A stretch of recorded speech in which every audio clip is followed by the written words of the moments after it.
Okay. Well, I mean, that makes sense, like intuitively. If you're covering more ground per step, then you should be going faster. Like that, that Exactly. all kind Yeah. of makes sense. I would And just like to see if if somehow you could get those guys in the lab and like see on video, what are their mechanics? When does the foot actually leave the ground? Because I've spoken to several different people, and I had a coach actually write a few kind of almost article type paper things on um oh, what is it called? But ground contact time, Mhm. and like how reduced ground contact time has a correlation with faster speeds. So that's why I'm kind of thinking about, that distance is covered, but is it float time Mm. compared to time touching ground, and then you have this very long push off.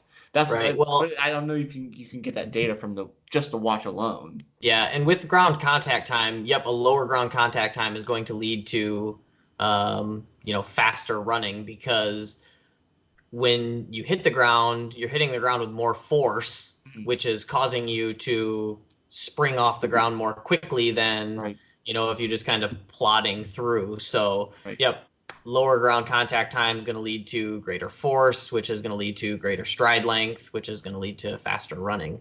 Um, one thing I wanted to mention about the stride length is I'm sure people are thinking, well, I'm at a disadvantage. I'm 5'6", so my stride length is going to be way Right. shorter than somebody who's 6 feet tall. Well, Yeah. that's not actually true. So I had, I think, over 200 participants in the study. We recorded their height, we recorded their stride length, and there was no correlation between height and stride length. Hmm. For me, I'm 5'6", and I had one of the longest stride lengths of any one of the participants. Like Hmm. my stride length was close to 1.7 meters, which would be how far? Like 5.5 plus 6 feet, maybe. Yeah. So I'm 5'6", and my stride length is that long, but But I know um, but I mean, having watched you, I know your running economy is very, very good. Like your vertical oscillation is almost non. It's only as much as is necessary to get you off the ground. You're like if you watch your head, your run economy, you're so smooth compared to when you watch all the other runners come through, at these competitions we're at. So. I mean, I can believe that because you have those mechanics in place.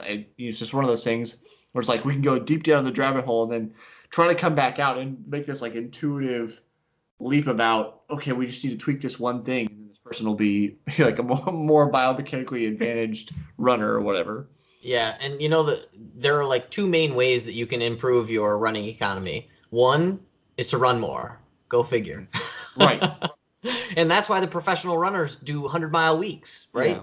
It's not for the improved like cardiovascular benefits. It's to help improve their economy. Hmm. The second way you improve your economy is through strength training. And the way that it does this is that strength training improves those neural pathways. So that neuromuscular firing pattern, so that your muscles are firing only the muscle fibers that need to be fired, and the ones that are going to help you produce that forward movement, so that you're not recruiting any extra fibers that's going to require more calories or more oxygen.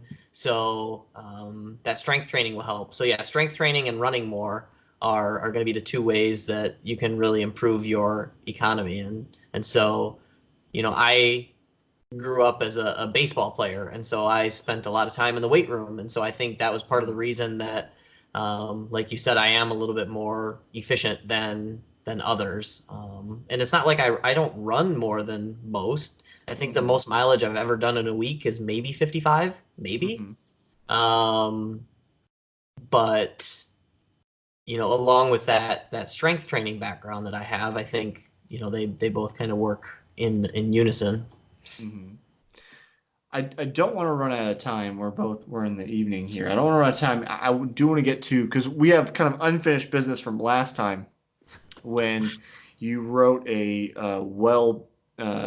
passion imbued paper um, for USA Triathlon, trying to prove your point of I think equalizing start times and making the race more fair for the national championship. So I want to give you a chance to kind of make your case.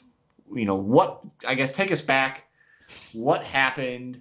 This had to have been 2017, 18. 2018. 18. Yep. So what happened at the race that made you decide I'm going to write a research paper essentially and submit it to the US's governing body of triathlon? Oh, okay. Man, you're taking me back here. I thought I was done with that, and I'm like, just block that from my mind. And Just bringing the stress stressed about back. it for so long. So what happened was the race was in Cleveland. It was in Lake Erie, and this was the first time that at least since I've been racing for the last 5-ish years, that it's been in kind of an open body of water. It's been in Lake Michigan before, but that was in, the cove where it was Yeah, it's protected from enclosed the elements, area. or it was in Omaha in Carter Lake where, it's a small lake. It's not really exposed to the elements. So Right. in Lake Erie, it's really subject to a lot of environmental changes. And so when it gets windier, the waves really pick up. And so my wave, the 20 to 25 wave, started at 9 o'clock. We were one of the last waves to go. The 20 to 24 wave started at 8 o'clock, so an hour before me.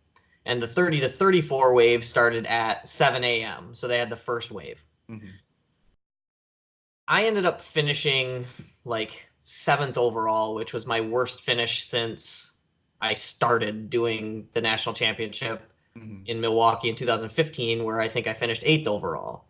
And there was one of the guys who was in the 30 to 34 age group. He beat me by 30 seconds or so. And the year before, when we were in the same age group, I beat him by about 4 minutes. Mm-hmm. And so what happened in those 2 hours, so he started at 7, I started at 9. In those 2 hours, the water went from being perfectly calm to waves cresting 2 feet above the athletes' heads and just much different swim conditions. Mm-hmm. And so, I go from beating this guy by 4 minutes to losing to him by 30 seconds.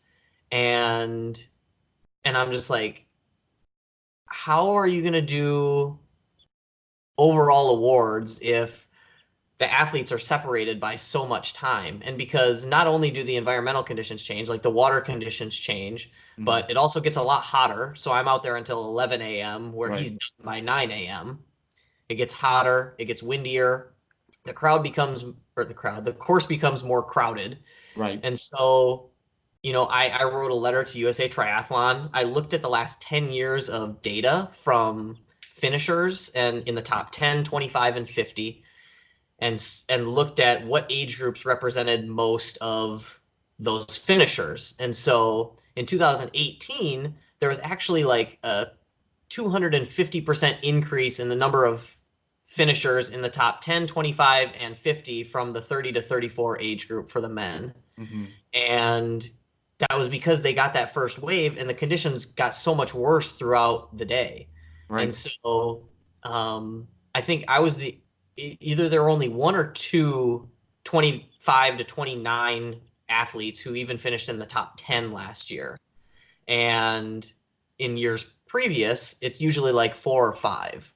Mm-hmm. And so obviously something happened. And I looked at the women's data too. And so typically the women are a little more spread out, where for the men, it's typically between 20 and 34 that are the top finishers. Mm-hmm. And the top 3, they have only come from those 3 age groups in the last 10 years.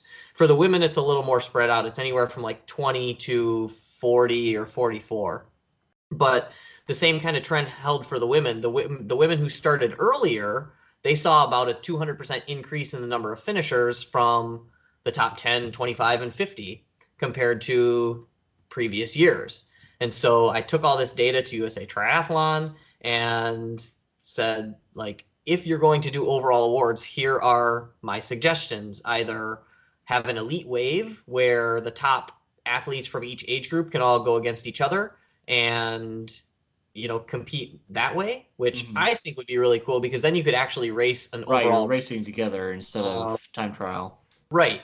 So I said either have an elite wave, have the top athletes start within half an hour of each other, or at least back to back, so that there's not a 2 hour time gap, or don't give out overall awards because it's not fair.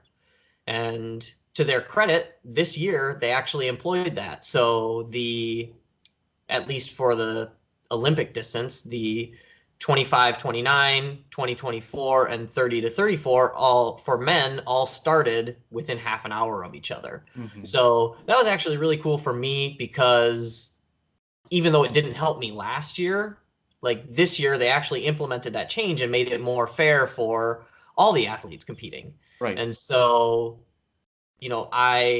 I'm like really proud of that because it's not something that I did during the race, but it's objective data that I collected and Mm-hmm. showed them and showed that like this is the best way to do it if we're going to do overall awards. Well, it's always nice like to actually see that go to work. I kind of want to give you a hard time and just say like what goes you through your head and says there must be something that's legitimately wrong versus I just had a bad day.